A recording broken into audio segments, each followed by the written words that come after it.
Hello, good morning friends. I am सिद्धांत। आज हम बात करने वाले हैं टॉपिक टाइम एंड वर्क के बारे में। तो यहाँ पे हमने बेसिक क्वेश्चंस लिए हैं और इसके पहले हम बेसिक कॉन्सेप्ट डिस्कस करेंगे ताकि क्वेश्चन में प्रॉब्लम ना हो। ठीक है, तो पहले हम क्या करते हैं कि पहले बेसिक कॉन्सेप्ट डिस्कस कर लेते हैं और उस पर बेस्ड छोटे छोटे फार्मूले जो कि टाइम एंड वर्क में बहुत इंपॉर्टेंट मायने रखते हैं। ठीक है, जिनके बिना क्वेश्चन को सॉल्व करना थोड़ा लंबा लेंदी हो जाएगा, बिकॉज ये छोटे छोटे फार्मूले जो हैं काफ़ी हेल्प करने वाले हैं। और यहाँ पे हमने 2-3 फार्मूले लिखे हुए हैं, जिसमें हम पहले को यहाँ पे जो पहला फार्मूला हमारा है इसको हम बोलते हैं MDH फार्मूला। यहाँ पे MDH का मतलब ये होता है, यहाँ पे MDH मसाला नहीं है, यहाँ पे MDH इसको बोलते हैं। जहाँ पे M स्टैंड करता है मैन से, डे है डेज, एंड H है आर, E है इफ़िशियंसी, एंड W जो है वो वर्क्स पार्ट है। मतलब कोई काम अगर हो रहा है तो उस काम का कितना पार्ट हुआ है या नहीं हुआ है उसको डिनोट करते हैं W से। तो यहाँ पे MDH का फार्मूला बनता है M1D1H1 is equal M2D2H2। And special case में कभी कभी एफिशिएंसी भी ऐड कर देता है क्वेश्चन में, तो उस बेस पे हम यहाँ पे E1 भी ऐड कर लेते हैं, यानी कि मल्टीप्लाई कर लेते हैं। ठीक है, यहाँ पे हम E1 और यहाँ पे हम E2 का मल्टीप्लाई करते हैं। और यहाँ पे जब वर्क दिया होता क्वेश्चन में, वर्क दिया है तो यहाँ पे हम W2 एंड W1 से मल्टीप्लाई करते हैं। ध्यान दें कि यहाँ पे E1 M1 D1 H1 है एंड W2 से मल्टीप्लाई हो रहा है। ये W2 हमें याद कैसे होगा, यहाँ पे ध्यान दो, ये M1 है और इसी का जस्ट उल्टा W है। ठीक है, जस्ट अपोजिट बन रहा है ना M एंड W। तो ये ऐसे हमें लर्न करना है, कन्फ्यूजन बिल्कुल नहीं, सिर्फ W2 उल्टा होता है, बाकी सब M1 या E1 के फॉर्म में होंगे। ठीक है, तो हम एक छोटा सा कॉन्सेप्ट डिस्कस करेंगे जिसमें बहुत सारे बच्चों को डाउट होता है, जो स्टार्ट करते हैं और जो बिगिनर होते हैं उनको काफ़ी थोड़ी प्रॉब्लम होती है इसी से क्वेश्चन समझने में। तो यहाँ पे हम इस डाउट को क्लियर कर लेते हैं, इसके बाद हम आगे बढ़ेंगे। तो यहाँ पे एक ध्यान देने वाली बात यह है कि जो बिगिनर है उसको वो समझ लें अच्छे तरीके से। यहाँ पे देखो, कभी कुछ ऐसा दे दे कि एक आदमी कोई भी कार्य अगर 5 दिन में करता है, बहुत ध्यान से समझना आप लोग, एक आदमी कोई भी कार्य अगर 5 दिन में करता है, जैसे यहाँ पे मैंने एक कार्य डिनोट किया हुआ है, समझ लो कि ये इतना ईंटा है, यहाँ पे ये इतनी ईंट रखी हुई है और ये एक पार्ट है, ये 2 पार्ट है, ये 3, ये 4, ये 5, इतना काम करना है। ठीक है, तो ये पूरा का पूरा 5 पार्ट जो है ये 5 दिन में कंप्लीट होता है। ये पूरा 5 पार्ट 5 दिन में कंप्लीट होता है। ठीक है, यानी कि इतना काम हमें करना है तो 5 दिन लगेगा। ठीक है, तो आप आए और काम करना स्टार्ट किया, तो आप एक दिन में कितना काम करोगे? तो एक दिन में 5 तो कर नहीं पाओगे, इसमें से इस 5 में सिर्फ एक पार्ट करोगे आप। ओके, इस 5 में एक पार्ट करोगे पहले दिन, और 2 दिन में अगेन ये पार्ट कर लोगे। लेकिन आपने टोटल कितना किया है? 1 और 2, यानी कि 2 पार्ट आपने ख़त्म कर दिया है काम का। टोटल पार्ट कितना है? 5 है, और 5 में से आपने 2 पार्ट 2 दिन में ख़त्म किया है। तीसरे दिन में आप करोगे 3 पार्ट ख़त्म, टोटल 5 है। ठीक है, तो जो पार्ट होते हैं वो ऊपर होते हैं, मैंने बताया था कि जो पार्ट होता है वो ऊपर होता है और जो टोटल वैल्यू होती है वो हमेशा नीचे होती है। ठीक, तो यहाँ पे पहले दिन आपने इतना काम किया, इस एक काम को किया, यहाँ पे एक पार्ट किया है, तो इसको बोलते हैं 1/5। 5 क्या है? टोटल है, और 1 क्या है? 1 पार्ट आपने खत्म किया है। दूसरे दिन में क्या करोगे? आप 2 पार्ट खत्म करोगे, टोटल है 5, यानी कि 2 आउट ऑफ 5 आपने किया है। 5 डेज में 5 आउट ऑफ 5 आप कर लोगे, यानी कि पूरा काम खत्म। यानी कि इसको रिप्रेजेंट कैसे करते हैं, दिखाते कैसे हैं, क्वेश्चन जब भी हम सॉल्व करेंगे तो ऐसा आएगा कि कुछ आदमियों ने 5 दिन में काम कंप्लीट कर लिया, तो 2 दिन में कितना काम करेंगे वो? तो 2/5, 2 दिन में 2/5। कुछ आदमियों ने काम 10 दिन में कंप्लीट किया, तो 4 दिन में कितना करेंगे? तो 4/10। ठीक है, ऐसे ऐसे हमें यहाँ पे लिखने रहेंगे। किसी आदमी ने कोई काम 10 दिन में किया, तो टी दिन में वो कितना काम करेगा? अगर कोई आदमी एक दिन में 10 दिन में 10 दिन में पूरा काम कर रहा है तो एक दिन में 1/t। ऐसे ही अगर कोई आदमी 10 दिन में पूरा काम कर रहा है तो टी दिन में t/10। ठीक है, ध्यान देना इस चीज़ को, मैं आगे क्वेश्चन जब आएगा तो उसको डिस्कस करूँगा इस चीज़ को, वहाँ पे अच्छे से आपको क्लियर हो जाएगा। ओके, तो आते हैं नेक्स्ट टॉपिक पे अपने। यहाँ पे नेक्स्ट टॉपिक हमारा जो है छोटे छोटे फार्मूले, जो कि बहुत इंपॉर्टेंट है। स्पेशल फार्मूले बोलते हैं इनको, बिकॉज ये 2 ही 3 फार्मूले हैं जिसके बेस पर टाइम एंड वर्क सारा का सारा चैप्टर खत्म हो जाएगा। अप्लाई करना है, कहाँ पे अप्लाई करना है, कौन सा फार्मूला कब अप्लाई करना है, ये हम लोग क्वेश्चन जब आते रहेंगे तो उसी बेस पर हम लोग डिस्कस करेंगे कहाँ पे कैसे अप्लाई करना है। और यहाँ पे देख लो, मैं बता देता हूँ शॉर्ट वे में, कि एक आदमी ए है, वो x दिन में कोई काम करता है, बी आदमी है वो y दिन में कोई काम करता है। ठीक है, एक आदमी ए x दिन में कोई काम कर रहा है, बी y दिन में काम कर रहा है, तो दोनों मिल के जब काम ख़त्म करेंगे तो उसका फार्मूला ये निकल के आएगा x y divide by x plus y days, ठीक है। यानी कि ए x दिन में, बी y दिन में, दोनों मिलके x y divide by x plus y. ऐसे ही सिमिलरली ए प्लस बी अगर x दिन में कर रहा है, ठीक है, ये नीचे वाला पार्ट यानी कि दो मिलके अगर x डेज में कर रहे हैं और उनमें से सिर्फ b, दोनों मिलके x डेज में कर रहे हैं और इन दोनों में सिर्फ b जो है y डेज में कर रहा है, तो a का पूछ रहा है, ठीक है। इन दोनों का दे दिया x डेज में एंड b का दे दिया है y डेज में, तो a बच रहा है, तो a कितने दिन में काम खत्म कर देगा, ये क्वेश्चन में पूछ रहा है। तो इसका फार्मूला होता है x y divide by x minus y, ठीक है। यहाँ पे एडिशन हो रहा है और यहाँ पे सब्ट्रैक्शन हो रहा है, ओके। तो ये दोनों फार्मूले हो गए जो कि सेम है, यहाँ पे प्लस है, यहाँ पे माइनस है। एंड जो थर्ड केस बनता है वो तीन लोगों का बनता है, यानी कि ए कर रहा है एक्स दिन में, बी कर रहा है वाई डेज में एंड सी कर रहा है जेड दिन में, ठीक है। तो तीनों मिलकर कैसे काम को कितने दिन में ख़त्म कर लेंगे। तो यहाँ पे दो फार्मूले निकल के आते हैं जिसमें से दोनों फार्मूले सेम है। अगर आप इसको सॉल्व करोगे तो आपको यही मिलने वाला है, दोनों फार्मूले सेम ही हैं, ठीक है। लेकिन बेस्ट यूज कौन सा है, बेस्ट फॉर यूज कौन सा होगा, वो ये होगा। अगर आप क्वेश्चन सॉल्व कर रहे हो और क्वेश्चन में अगर आप ये फॉर्मूला लगा रहे हो तो आपको बहुत लंबा हो जाएगा, कैलकुलेशन बहुत लंबा हो जाएगा। तो यहाँ पे क्या करना है आपको, ये क्वेश्चन ये जो फॉर्मूला है इसको अप्लाई करना है। इसको भी हम क्वेश्चन में डिस्कस कर लेंगे अच्छे से, वहाँ पर आपको समझ में आ जाएगा, ठीक है। तो ये बेसिक कॉन्सेप्ट है और इन दोनों इन्हीं कॉन्सेप्ट और इन्हीं छोटे छोटे फॉर्मूले पे जो है हम आज क्वेश्चन को सॉल्व करने वाले हैं, ओके। चलिए क्वेश्चन पे आते हैं। क्वेश्चन आप पहले पढ़ लीजिए, इसके बाद फिर मैं एक्सप्लेन करता हूँ। आपके पास 10 सेकंड है।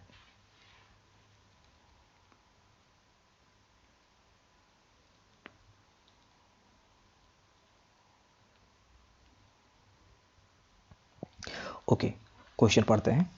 यदि 15 आदमी 8 घंटे प्रतिदिन काम करके एक दीवार को 10 दिनों में बनाते हैं तो केवल 8 आदमी कितने घंटे प्रतिदिन काम करके उसी दीवार को, यानी कि जो दीवार यहाँ पे बन रही थी 10 दिन में, उसी दीवार को 10 दिन में बना लेंगे, ठीक है। तो यहाँ पे आपको लग रहा है कि ये 15 मेन है, ओके। ये 8 आर, ठीक है। यहाँ पे क्या हो रहा है, यहाँ पे आर की बात हो रही है यहाँ पे, ओके। और यहाँ पे क्या है, एक दीवार को 10 दिन में बना रहे हैं, डेज की बात हो रही है, ठीक है। मेन, आर एंड ये days, M D H, okay. यहाँ पे निकल के फार्मूला आ रहा है एम डी एच। तो यहाँ पे हमने एम डी एच का फार्मूला लिख लिया है, that is M1 D1 H1 M2 D2 H2, ठीक है।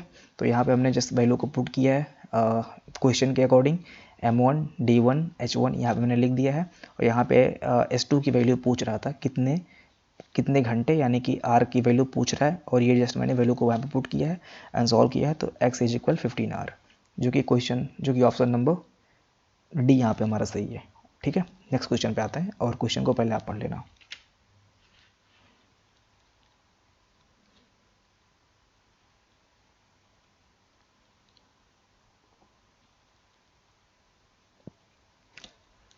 ठीक, राम किसी काम का 3/5 भाग 3 दिनों में करता है और श्याम उसी काम का 8/9 भाग 8 दिनों में करता है। आप बताइए कि यहाँ पे 3/5 भाग की बात हो रही है और यहाँ पे 8/9 की बात हो रही है और दोनों काम सेम है, ठीक है। तो पहले 3/5 भाग किसी काम का अगर ये 3 दिन में कर रहा है तो टोटल काम निकाल लेंगे, ठीक है। यानी कि राम टोटल काम कितने दिन में करेगा। तो यहाँ पे 3/5 छोटा पार्ट होगा, यानी कि 5 में 3 पार्ट 3 दिन में कर रहा है तो 5 में 5 पार्ट, ऑब्वियस सी बात है कि ज़्यादा टाइम में करेगा। ऐसे यहाँ पे हम गेस करते हैं 9 में 8 पार्ट वो 8 दिन में कर रहा है तो 9 में 9 पार्ट वो ज़्यादा दिन में करेगा, ठीक है। और दोनों मिलके फिर वो x y divide by x plus y वाला फार्मूला, ओके। तो इसका एक्सप्लेनेशन ऐसे है, राम 3/5 काम 3 दिन में, तो पूरा काम ये मैंने निकाल लिया। कैसे निकालते हैं, 3 को एज इट इज़ कॉपी करते हैं और 3/5 को हम लिख देते हैं 5/3 एंड 3 कैंसल एंड 5 डेज यहाँ से निकल के आ रहा है। यानी कि राम पूरा काम जो है 5 डेज में कंप्लीट कर लेगा। वैल्यू को ज़्यादा बनाने के लिए जो वैल्यू ज़्यादा, अगर किसी वैल्यू को यहाँ 3 दिन है, आपको पता है कि इसका आंसर ज़्यादा आएगा। यहाँ पे 3 दिन है, इसका आंसर 4, 5, 6 मतलब इस वैल्यू से ज़्यादा आएगा। तो यहाँ पे हम वैल्यू ऊपर वाली वैल्यू को ज़्यादा रखते हैं। ये शॉर्ट ट्रिक है। अगर 3 से 2 हो रहा है तो यहाँ पर हम 3 को ऊपर रखेंगे, अगर 3 से 4 हो रहा है तो यहाँ ऊपर हम ज़्यादा वाली वैल्यू को रखेंगे। यहाँ पे मैंने कुछ ऐसे लिख दिया यहाँ पे। तो ये इसको सॉल्व करोगे 3 से 3 कैंसिल हो जाएगा एंड 5 यहाँ पे निकल के आएगा। ऐसे ही श्याम 8/9 वर्क जो है 8 डेज में कर रहा है, तो पूरा काम देखो 8/9 वर्क 8 डेज में कर रहा है, तो पूरा काम ज़्यादा डेज में करेगा। तो ज़्यादा के लिए 9 को मैंने ऊपर रखा है, 8 को मैंने नीचे रख दिया है। ठीक, अगर आप स्टार्ट कर रहे हैं, बिगनर हैं, तो आपको यहाँ पे बहुत अच्छे से हेल्प मिलेगा। यहाँ पे 9, इस 8 को हमें ज़्यादा बनाना है, तो यहाँ पे 9 ऊपर रहेगा और 8 नीचे चला जाएगा, और इसको सॉल्व करेंगे तो 8 एंड 8 कैंसिल हो जाएगा और 9 बचेगा।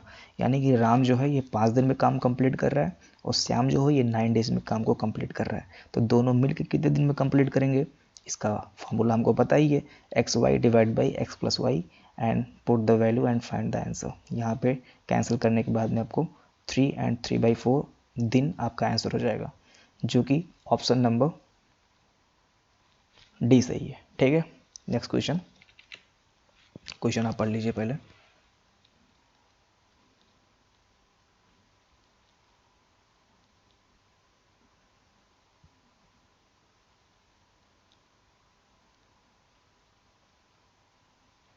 MDH यहाँ पे W का भी यूज हुआ है।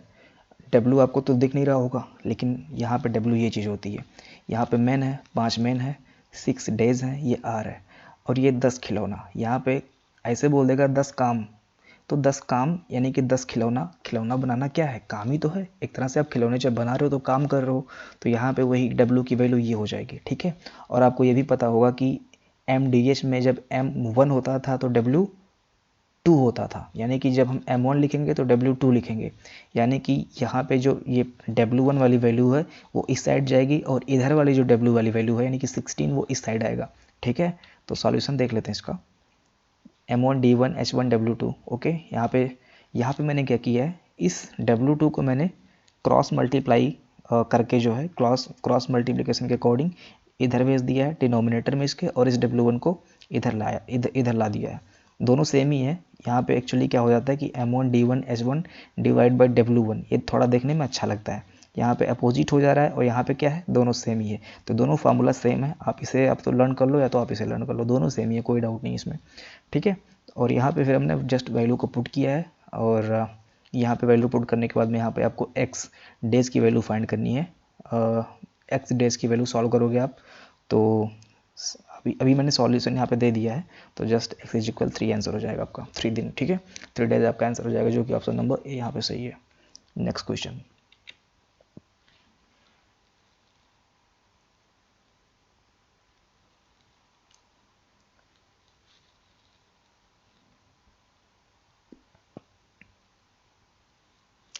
A + B किसी काम को 10 दिन में पूरा करते हैं, ठीक, तथा B उसी काम को 18 दिन में पूरा करता है। ओके, तो A उसी काम को कितने दिन में करेगा।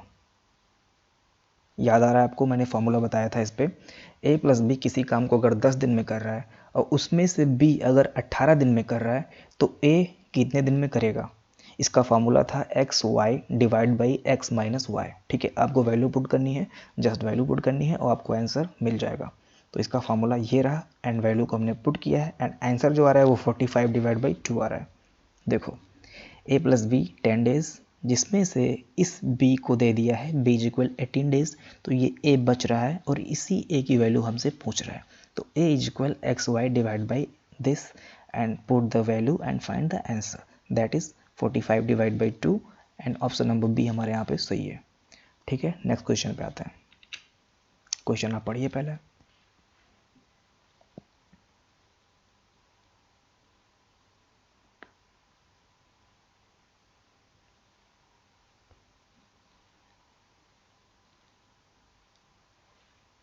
ये हमारा लास्ट क्वेश्चन है और इसको हम बहुत अच्छे से समझने वाले हैं। यहाँ पे देखो A है 12 डेज में काम कंप्लीट कर रहा है, B 15 डेज में काम कंप्लीट कर रहा है, एंड C 20 डेज में काम को कंप्लीट कर रहा है। हमने यहाँ पे आपको दो फार्मूले बताए थे। एक फार्मूला हमने ये बताया था XYZ divide by XY + YZ + ZX। ठीक है, एंड सेकंड फार्मूला बताया था 1/1 + X + 1/Y + 1/Z। मैंने ये भी बताया था कि दोनों फार्मूले सेम है। कैसे, जब हम इसको सॉल्व करेंगे तो यही हमारा आएगा। ऐसे ही आप गेस कर सकते हो, इसको जब सॉल्व करेंगे तो इन तीनों का एलसीएम लेंगे, दैट इज XYZ, जो कि 1/, के फॉर्म में है तो ये ऊपर चला जाएगा और XYZ हमें मिल जाएगा। ठीक, डाउट दूर हो गया आपका, दोनों सेम ही है। लेकिन हमें अप्लाई कौन सा लेना है, कौन सा हमें अप्लाई करना है, ये वाला अप्लाई करना है। रीज़न क्या है बताता हूँ। देखो ये फार्मूला 1 है, ये फार्मूला 2 है।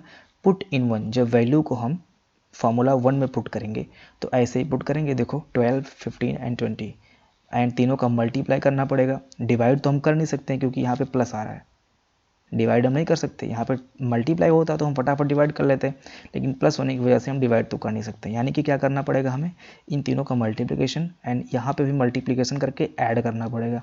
तो ये बहुत लंबा हो जाएगा। और फार्मूला पुट में क्या हो रहा है, सेकंड नंबर फार्मूला में क्या हो रहा है, यहाँ पे क्या करना है 1 बाई, यहाँ पे वैल्यू पुट करनी है एंड 1/12, 1/15 एंड 1/20। यहाँ पे क्या करना है, जस्ट हमें एलसीएम लेना है, दैट इज 60 और इसको सॉल्व करेंगे तो ये हो जाएगा 12/60। यहाँ पे 1 क्या है मैं बताता हूँ अभी, 12/60 और यहाँ पे 1/5, यानी कि 12 1 12 एंड 5 1/5। यहाँ पे हमारा आंसर हो गया। ये 1 यही वाला 1 है, ये 1 देख रहे हो आप यहाँ पे जो 1 है इसको मैंने ऐसे लिख दिया हुआ है। अभी आप बताओ मुझे कि अगर कोई वैल्यू 1/2/5 लिखी हुई है, ये 1 एंड मेन डिवीज़न ये है एंड वैल्यू 2/5 लिखी हुई है, तो इसको हम क्या लिख सकते हैं 5/2, यानी कि जो नीचे का डिवीजन वाला पार्ट होता है, फ्रैक्शन वाला पार्ट होता है, वो उल्टा हो जाता है। ऐसे ही 1/5 अगर लिखा हुआ है तो ये उल्टा होके 5 डेज हमारा आंसर हो जाएगा। ठीक है, जस्ट अपोजिट हो जाता है इसका।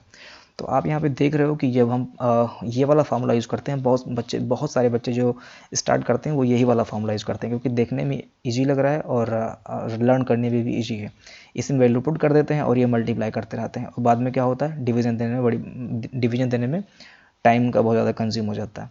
और सेकंड में क्या होता है, सेकंड में जस्ट हमें वैल्यू पुट करनी है और इसी को सॉल्व करना है एक पार्ट को, और जो भी हमारा आंसर आएगा लास्ट में उसको हमें उल्टा कर देना है। इसको सॉल्व करना है और जो भी हमारा आंसर आएगा आंख मूंद के हमें उल्टा कर देना है।